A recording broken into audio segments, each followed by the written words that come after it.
Welcome to week 23 of our revision. This week we are looking at system software, and particularly utility programs and open source versus proprietary. Make sure you have your sheet with you, sheet 23, ready to make notes and complete. Okay, so we've been looking at software and we've looked at system software in general. We're looking specifically now at utility software or utility programs. Remember, system software is software designed to run and maintain the computer system. Last time we looked at the operating system, which basically is responsible for running the computer. And today we are looking at utility software, utility programs that help to maintain or configure the computer, keep it running well. And there are lots of different types. You need to know about certain ones in particular. So, utility software. On your sheet, the definition you need is software that helps to maintain or configure a computer system, a computer. Maintain, keep it running well, configure, change settings, things like that.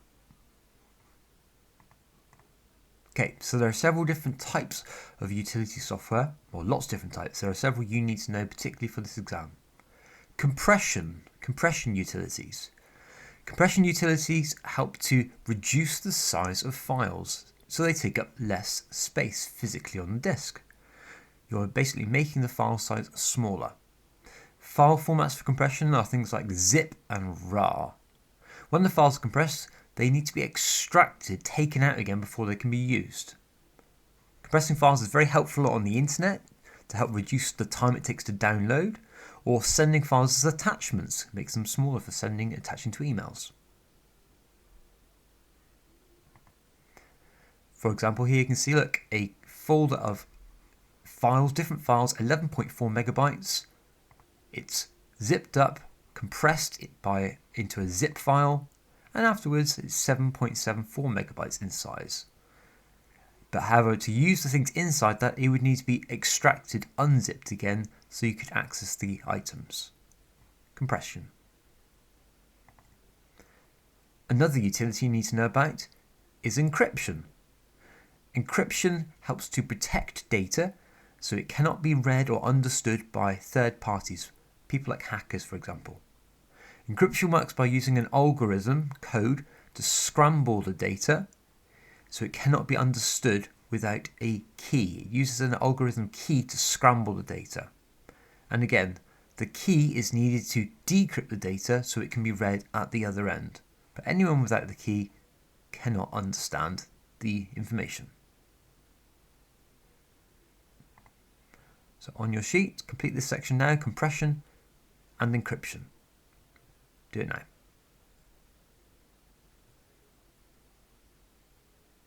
Okay, checking your answers. Compression purpose reduces the size of files. What are the benefits? They take up less storage space, they are quicker to download or send, and they are better for attachments to email. And encryption, scrambling data so it cannot be read by third parties. How does it work? It uses an algorithm key, a key, to scramble or encrypt and decrypt the data.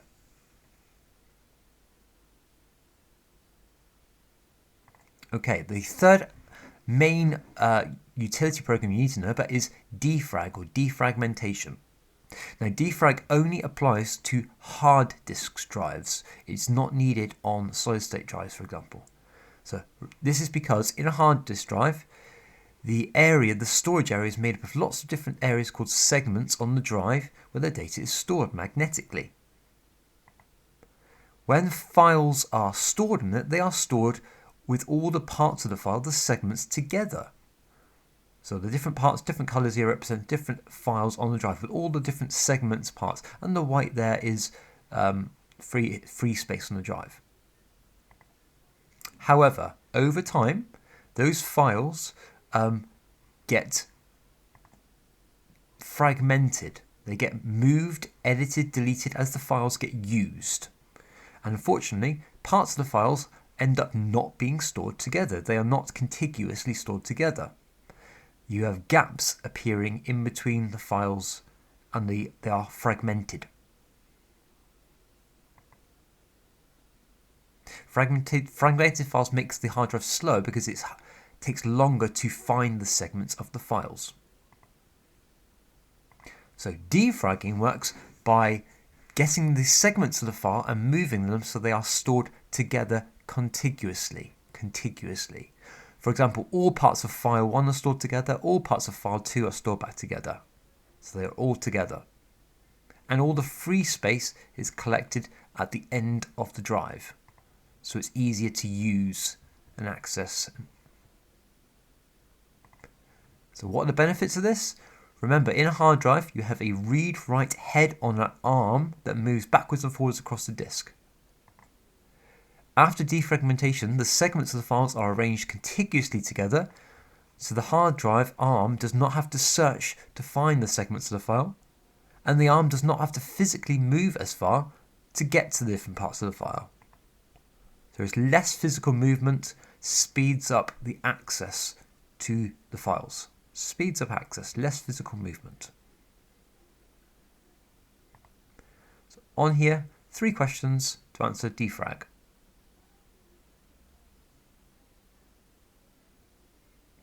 Checking your answers.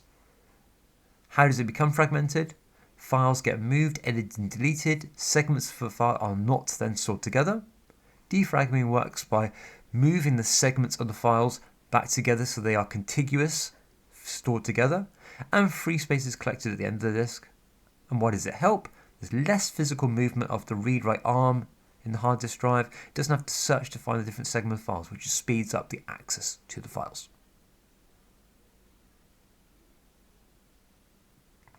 Okay, final section today. Open source versus proprietary. So, regardless of what the software is and where you get it from, there are essentially 2 main types of software: open source and proprietary.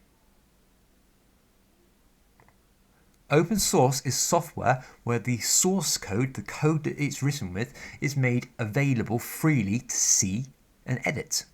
Users can legally modify the source code, make changes to it, and make their own versions of it. The benefits: open source software is usually free. It's usually free to get. It's made for the greater good, not for profit. Software can be adapted to meet the user's needs, and a range of people can collaborate, work together on a project, rather than just one company. However, disadvantages: it's not always updated regularly. Software may be buggy or have security issues. There may be limited documentation, and there's no warranty if something goes wrong, and no customer support, although there is a lot of users online that are very supportive often. So the opposite of this is proprietary, where the software is closed. Only the compiled code is released. The source code itself is hidden. The software is normally controlled by licenses which restrict what you can do. You cannot modify the program or copy or redistribute it. It's usually paid for those licenses. Costs money. Advantages: it comes with a warranty, comes with documentation, comes with customer support. It's normally reliable and well tested, and there's regular fixes and updates. And it is still cheaper than a company writing their software from scratch. However, it can be expensive due to licenses. Software might not fit the user's needs, and older software, when the warranty runs out, may be forced to buy or upgrade to a new version. Final section on your sheet: open source, proprietary, definition, advantages, disadvantages.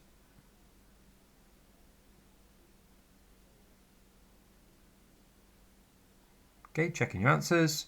Here we go. Open source software where the code is open, freely available. Users can legally modify it, usually free, but no warranty, etc. Proprietary software where the source code is hidden, only the compiled version, the binary version, is released, controlled by licenses, comes with a warranty, customer support, but can be expensive and cannot be modified.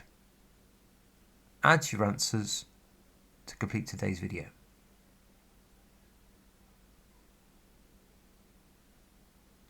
Okay, as always, go to LearnCumDean, This time we are doing revision quiz 23. Check your answers, improve, you are looking for 100%. See you in lesson.